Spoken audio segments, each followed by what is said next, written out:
Hari-hari ini kita sedang berbicara tentang Tuhan kepingin di hari-hari terakhir ini manifestasi dari anak Allah yang di sorga, manifestasi Kristus yang di sorga itu dinyatakan di dalam diri anak-anak Allah yang di bumi ini. Jadi kita di dalam Kristus, kita diadopsi, kita memiliki suatu dimensi Kristus yang membuat kita diangkat menjadi anak-anak Allah. Kita diadopsi menjadi anak-anak Allah. Karena itu, saudara harus pahami ini. Bagaimana anak Allah itu disingkapkan, dinyatakan, dimulai dengan kita harus memahami tentang penyingkapan rahasia tentang Kristus itu semakin dibukakan. Hari-hari ini itu semakin dibukakan terang benderang. Bahkan saya sedang terus belajar tentang satu yang namanya rahasia Kristus. Rahasia tentang kekayaan Kristus yang sedang disingkapkan. Kita akan menemukan semua yang disebut dengan seluruh kepenuhan Kristus atau seluruh kepenuhan kealahan. Selama Kristus di bumi, dia mengalami seluruh kepenuhan kealahan. Artinya semua potensi kealahan itu ada di dalam Kristus. Itu yang Yesus bawa. Karena itu selama dia hidup di bumi, dia selalu berkemenangan. Yesus tidak pernah bergumul selama ada di bumi ini, melaksanakan mandat dan kehendak Bapa. Kapan dia bergumul? Waktu dia harus menyelesaikan suatu tugas yang diberikan kepadanya. Yaitu untuk apa? Menanggung dosa. Menyelesaikan masalah dosa, itu yang Yesus bergumul. Gitu kan? Tapi semua perjalanan hidupnya, masalah ekonomi, Yesus tidak pernah bergumul. Begitu tidak ada uang, dia suruh Petrus pergi mancing.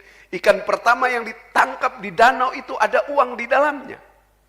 Mau kasih makan 5.000 orang, tidak harus pergi kumpul beras atau bikin panen raya dulu baru, tidak.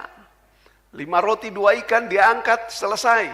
Yesus tidak pernah bergumul dengan itu. Kenapa? Karena dia mengalami seluruh kepenuhan kealahan.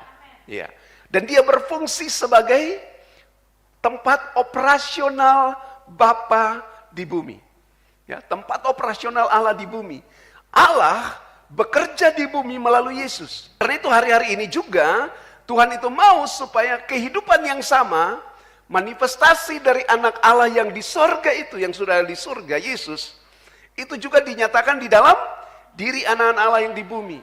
Karena itu Alkitab bilang seluruh makhluk sedang menantikan saatnya anak-anak Allah dinyatakan.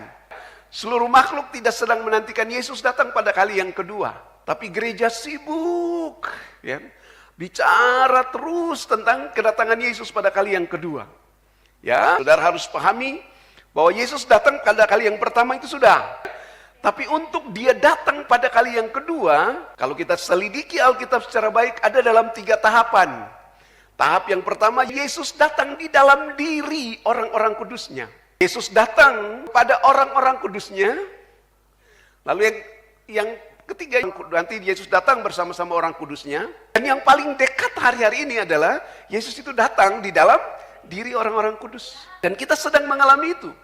Karena Alkitab bilang Kristus di dalam kita. Itulah pengharapan akan kemuliaan.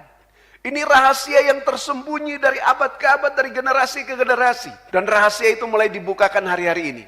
Semua orang mulai menyadari, mengerti tentang kehadiran Kristus, tentang keberadaan Kristus.